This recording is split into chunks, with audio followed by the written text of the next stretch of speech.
As Nigeria heads to the polls in less than 2 months, President Muhammadu Buhari has reiterated his call to foreign diplomats in the country not to meddle in the nation's local politics. The president gave the warning on Thursday while receiving letters of credence from ambassadors of Switzerland, Sweden, Republic of Ireland, the Kingdom of Thailand, the Republic of Senegal, and the Republic of South Sudan at the State House, Abuja.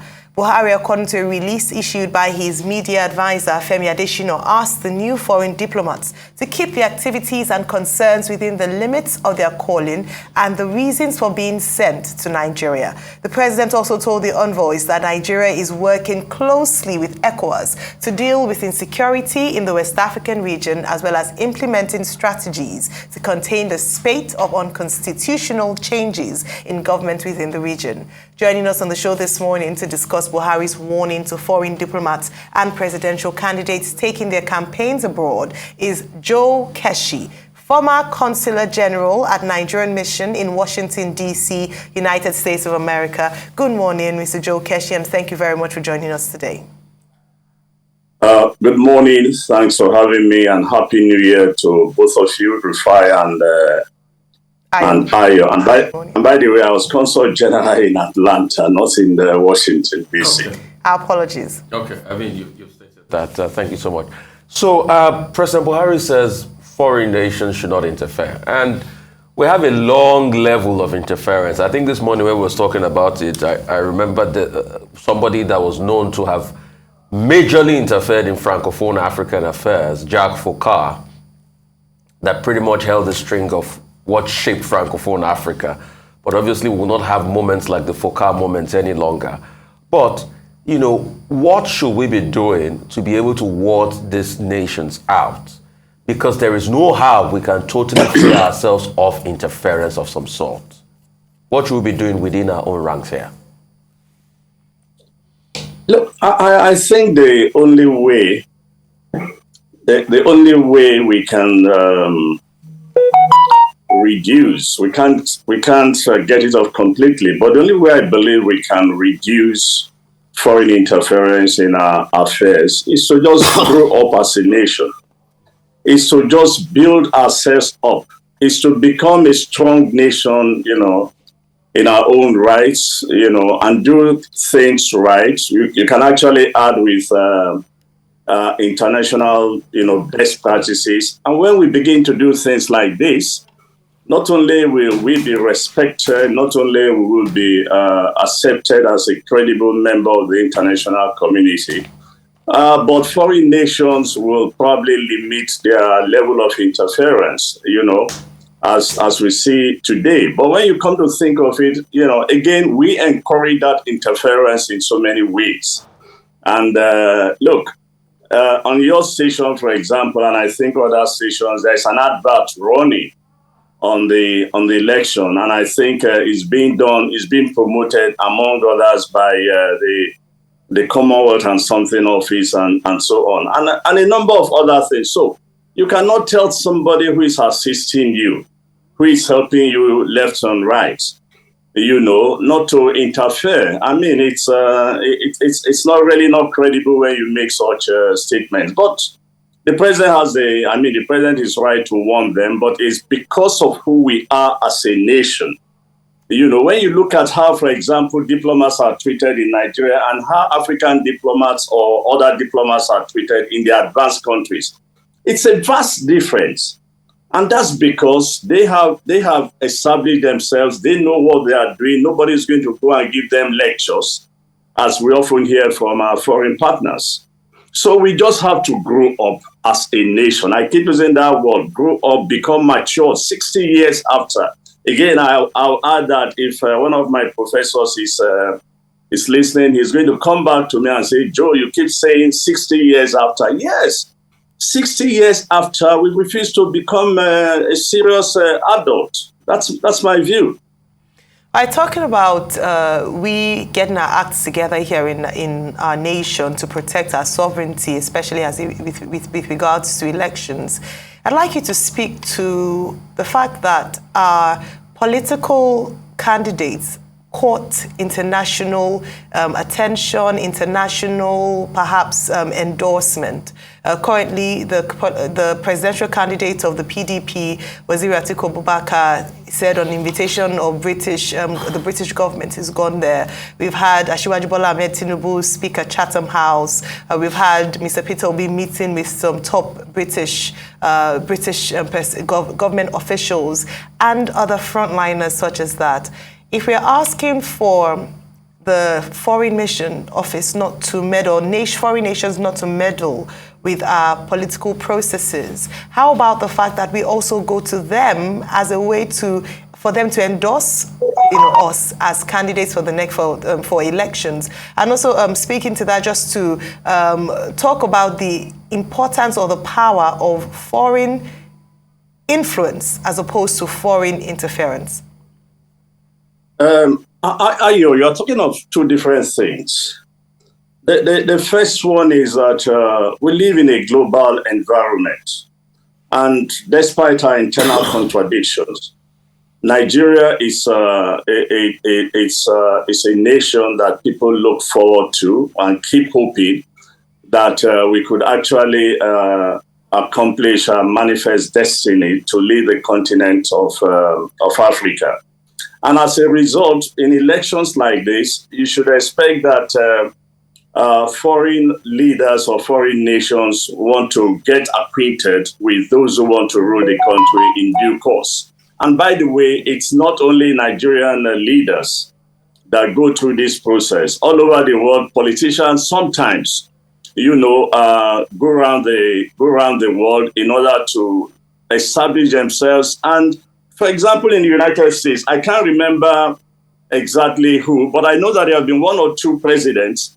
His team considered that his knowledge of foreign policy was very limited. And what they did was to organize a tour for him to go around certain countries, and in the hope that he will sharpen, he will become more acquainted with the global development.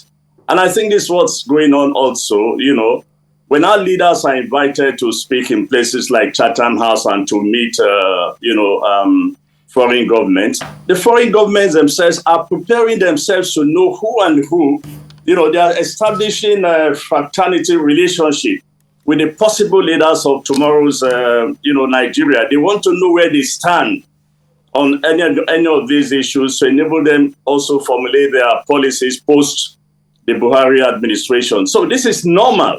This is normal. It's nothing. And I will encourage political leaders, if they're invited, look, it's only honorable that they honor the invitation to speak or to have meetings. It's all part of the process of knowing who could be Nigeria's leader going forward and exactly what they stand for.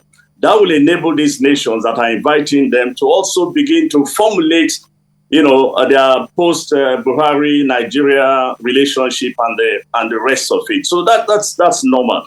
To the second question, I think to talk of in terms of foreign interference and what was the other one you said? Foreign interference and foreign influence. Yes, foreign interference. Look, the line is very thin. But you see, foreign interference is as a result of the fact that you probably open up yourself or you invite that interference.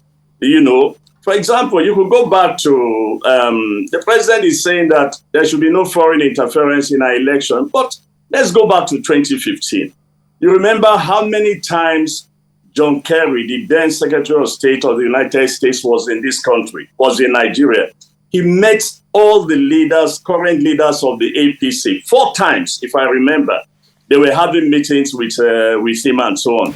As we speak, I believe that all the presidential candidates, particularly the four top runners, have been invited, and they've honored invitations from ambassadors resident in Nigeria. Again, this is part of the diplomatic process because the ambassadors want to know them. The ambassadors want to report back to their countries to know exactly what is happening. And in a situation where, let me repeat myself, in a situation where they're also helping you, some of your institutions for the elections, if that is not financial interference or whatever we can call it, I don't know. But as long as we are part of the global system, we will continue to have this foreign interference or foreign assistance or foreign influence, as you call it. But it is something that we clearly can't avoid. But the most important thing, as I said earlier, is that if we become what we should be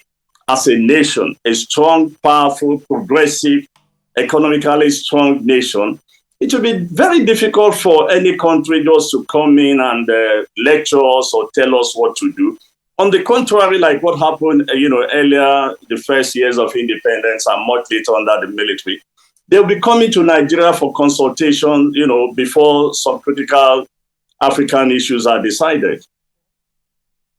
Okay, another way at which you can have a lot of foreign interference and foreign election scooping is in the process of election management itself, where foreign consultants are employed, where they have access to some of your on-the-ground data that you might not want to give them the chance to.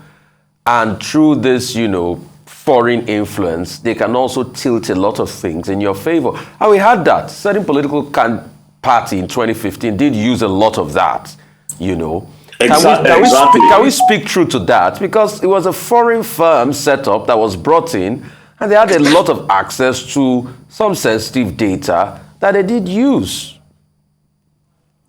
Well, again, you see, this is why when we write speeches for the president, we should be very careful, the kind of things we put on the table so that these recollections are not made to embarrass the person of the president. Again, you were right. I mean, you are right, Rufai. And this speaks to what I said earlier, that foreign interference and the rest of it, in our case, as it is today, is almost unavoidable. And that is the honest truth. It's unavoidable. Because not only do Nigerians themselves want to cut the foreign envoys, the foreign envoys themselves want to cut Nigerians. And when you talk of the data you refer to, these guys abroad want to make business, and they found a partner in Nigeria who wants to use their expertise. And that's all what it amounts to, pure and simple. But returning back to, my favorite theme, all this will continue until we get our acts right, we resolve our, internal contradictions and problems and become a strong member of the international community. All right, very important in terms of being a strong member of the international community. Some would argue, especially Professor Joe Garba in his book, former UN president, that the nation of Nigeria isn't what it used to be in terms of being a big brother in Africa or a nation to reckon with, or that our influence on the African continent has, over the years, diminished. I'd like to get your take on that. Side by side, also to speak to what the president talked about with regards to ECOWAS working together to tackle insecurity in this particular region, how far that has gone and what more can be done to progress that actual work. Well, if you are referring to Joe Garba's book, which was written, I think, in the 80s or thereabout, things have, relatively gone worse than that. But the truth still remains this. Despite what we are going through in Nigeria, Nigeria commands a lot of respect and attention. Particularly African countries, they still believe that they need Nigeria and that Nigeria is in a position to help them. The only thing that they want to actually see is a strong, united, progressive Nigeria that will be in a position to even do more than the country is doing for them today. And that's the honest truth. So if we have a progressive country, if we have a purposeful leadership, a committed leadership that begins to turn things around, come next, going forward from February this year, you would also see a change in the attitude of particularly, African leaders. And by the way, as we speak, despite the challenges we have, let's put it on record that we are still assisting a couple of African countries. That's the honest truth we must admit to ourselves. And I have defended the right of Nigeria to do this, except that it is how we do it that now becomes, point of discussion. The other aspect is the other thing you on said ECOWAS, about on working on with ECOWAS. and security. Yes, we have no choice. As long as ECOWAS is strengthened, I mean the sub-region, West African sub-region is strengthened, our own security is not guaranteed. So we must continue to pay close and real attention to developments on the West Coast. Because if we can stabilize the West Coast, it is also to Nigerians' benefit at the end of the day. I've always made this point, and I think Foreign Affairs has made these points many years consistently. If we can stabilize the West Coast, and as we grow in bounds to become an industrialized nation, the first market for us is the ECOWAS market. That's the honest truth. So we have the responsibility to ensure that ECOWAS itself is stable and progressive. And once that is done, I guess a chunk of our, problem is resolved. But it's in our own best interest to continue to keep our eyes on what's going on the West Coast and continue to assist as much as we can in collaboration with other, West African nations. Well, thank you very much, Mr. Joe Keshi, former Consular General, Nigerian Mission in Atlanta, the United States of America.